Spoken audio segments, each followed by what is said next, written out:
My stepmom broke my favorite guitar, so I framed her for cheating on my dad. Alright guys, I have a story to tell you that still makes my blood boil to this day. It's about how my stepmom broke my favorite guitar and I got revenge by framing her for cheating on my dad. Yeah, I know it sounds pretty messed up, but hear me out. My dad had been single for a while after divorcing my mom, and I was happy to see him finally find love again with his new girlfriend. Let's just call her Karen, for reasons that will become obvious. Karen was nice enough, but I never really felt comfortable around her. She always seemed fake to me, like she was trying too hard to be a good stepmom.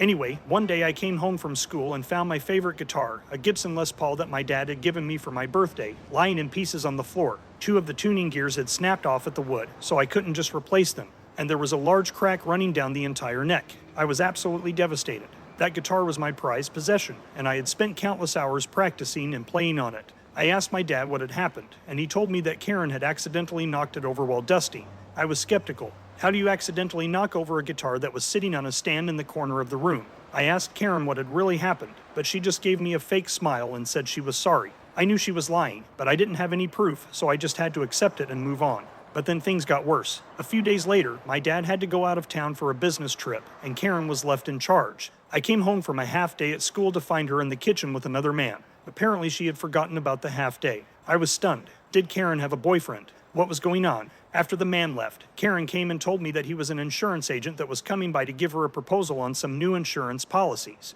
Yeah, right. I just said, okay, cool, but didn't say anything else to her at the time. However, I couldn't stop thinking about it. I felt betrayed, not just by Karen, but by my dad too. How could he not see what was going on right under his nose? I decided that I had to do something about it. At first, I thought about just telling my dad what I had seen, but I knew he wouldn't believe me without proof. And even if he did, he might not want to hear it. Karen had him wrapped around her little finger, and I didn't want to risk losing his trust and ruining our relationship. So I came up with a little plan. I knew that Karen had a thing for social media, and she loved posting pictures of herself online. So I created a fake Instagram account, posing as a handsome young guy named John who was new in town and was looking for love. I started following Karen, liking her posts, and leaving flirty comments. It wasn't long before she took the bait. She started messaging me, asking me about myself and flirting back. I played along, pretending to be interested in her and asking her out on a date. She took the bait and agreed to meet my fake persona at a local coffee shop. Before I go any further, let me make it known that receiving flirty messages from my stepmom made my stomach churn.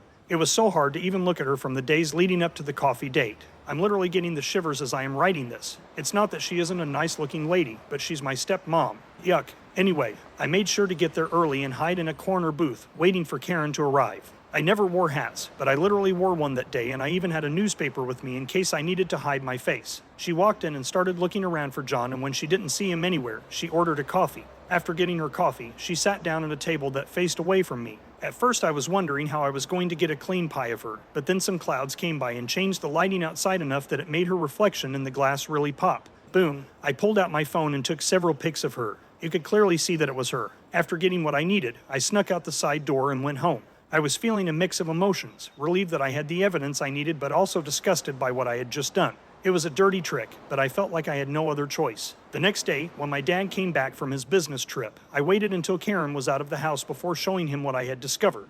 I told him about the insurance guy. He was shocked and hurt, but he noted that she never told him about the insurance guy coming by. He thought that maybe it was legit, but that is when I had to tell what else I had done. He got really upset with me, but he still looked at the screenshots of the conversations and the pics from the coffee shop. I could see the rage building up inside him as he pieced it all together. He had me send him all of the pics I had and then went to his room and locked the door. That evening, my dad confronted Karen, and it was a full-on screaming match. She denied everything at first, but when he showed her the pics, she broke down in tears and admitted to everything. She begged for forgiveness, but my dad was done with her. He told her to pack her bags and leave the house that very night. As she was packing her things, Karen came up to me and started crying. She told me how sorry she was for breaking my guitar and how she never meant to hurt me. I didn't say anything to her. I was still angry and hurt. I just watched as she left the house, tears streaming down her face. The next few weeks were tough. My dad was heartbroken, and I could see how much he was struggling. I felt guilty for what I had done, but I also knew that Karen was in the wrong. It was a complicated situation, and I didn't know how to feel. But then something unexpected happened. A few weeks after Karen had left, my dad sat me down and told me that he had been doing some thinking. He said that he had realized that Karen had never really loved him and that he had been blind to it. He thanked me for opening his eyes and giving him the push he needed to end the relationship.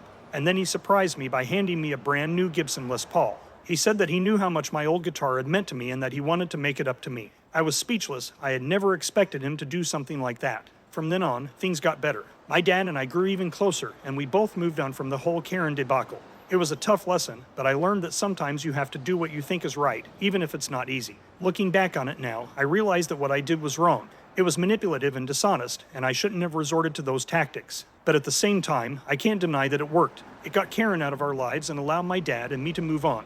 I guess sometimes the ends justify the means, even if it's not a perfect solution. So that's my story. I hope it serves as a cautionary tale for anyone who's ever felt the urge to seek revenge. It's not always the right answer, but sometimes it's the only one you have. What are your thoughts? Did the son do the right thing? Let us know in the comments section below. When you subscribe, be sure to click the notification bell. Click here for more Tangled threads.